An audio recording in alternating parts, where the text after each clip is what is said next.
All right, who is to blame for the wildfires this week is not just a political question, although several politicians have suggested global warming is to blame.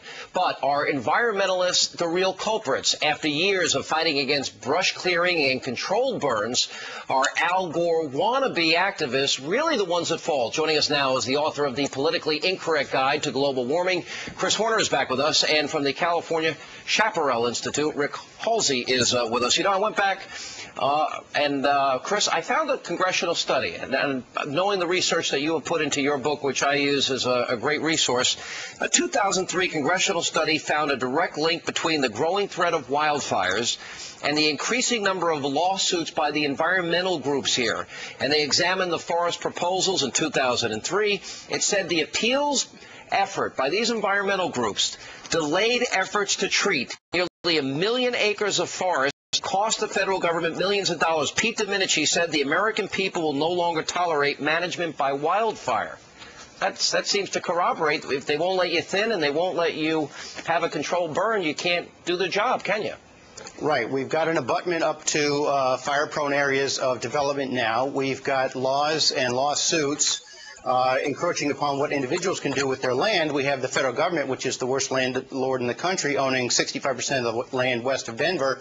All of it combines, particularly, again, in an area that Southern California is generally dry and warm, and fires are going to occur, to have larger fires. You've got fuel, and after a few wet years, it's counterintuitive, after a few wet years in a row, more fuel grows and you have bigger fires. Well, Chris, then explain to me, what is the environmentalist argument against the thinning of the brush and the controlled burns that experts are saying would help prevent catastrophic fires like this? What is the argument against it? We're supposed to limit our footprint on nature, which, again, this flies in the face of that because you're ensuring a much bigger footprint and that man contributes to the fires this way, including by adding fuel in the form of houses. It's sort of like the argument that if you swim in the ocean and the shark comes after you, you shouldn't defend yourself because, after all, you're in his backyard. That's the idea, that we shouldn't trench, we shouldn't allow fire breaks, we shouldn't allow clearing of the chaparral, the fuel. It doesn't make sense. But wealthy people are choosing to live in these areas, and this is what happens. Rick, let me ask you this. If our own congressional study points out here that these lawsuits, literally, as Pete Domenici said, that because of them, we're literally managing wildfires by having them. Why not have thinning? Why not have controlled burns if it would help assist and prevent catastrophes like this? Well, the important issue to remember, a significant portion of the witch fire, which went through San Diego County, a big portion of that had been burned 4 years ago. All right, but I didn't ask you that. Why would environmentalists be against controlled burns and against thinning that our own government say would assist here, but yet lawsuits are preventing them from doing that? I don't know who the environmentalists are, but in reference to science, the controlled burns and those things out in the backcountry, they really do not reduce the fuel enough to cause any kind of significant impact on whether there's going to be a big fire. These fires are not driven by fuel.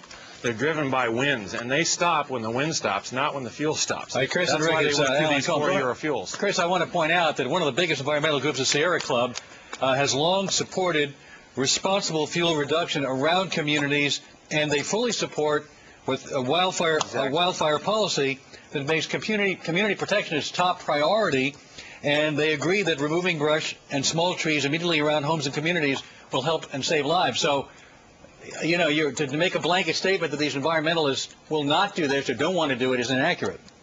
I think what you just said is the Sierra Club disagrees with your other guest. That if you remove the fire, if you remove the fuel, the fire doesn't stand as great a chance. The Sierra Club is being marginally responsible here in saying that homeowners should be allowed to do certain things. We ought to do even more. Remember, if the federal government is the landowner or the state, then they should also allow slightly wider fire breaks, clear the fuel, the chaparral, which I know some people want to protect at all costs, but they should allow clearing fire breaks, and that has been proven how much should you under our laws to be feeding these fires out. Rick, let me go to you on that and ask you if indeed you do disagree with the Sierra Club, and should there be limited clearing, at least in communities, in populated areas where the communities would be affected by these fires?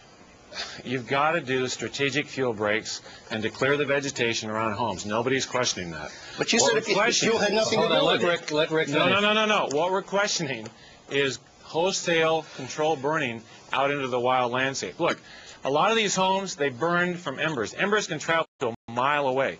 You want to pave the entire I don't think that's an environment we want to live in.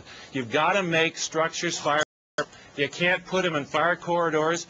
You get a flammable house and a flammable corridor, it's all like a bowling alley. Eventually it's going to be taken out. And until developers and politicians understand that and stop putting our firefighters and our homeowners at risk by putting homes in very violently dangerous areas, we're not even getting close to solve this problem. Tracy probably agree with that.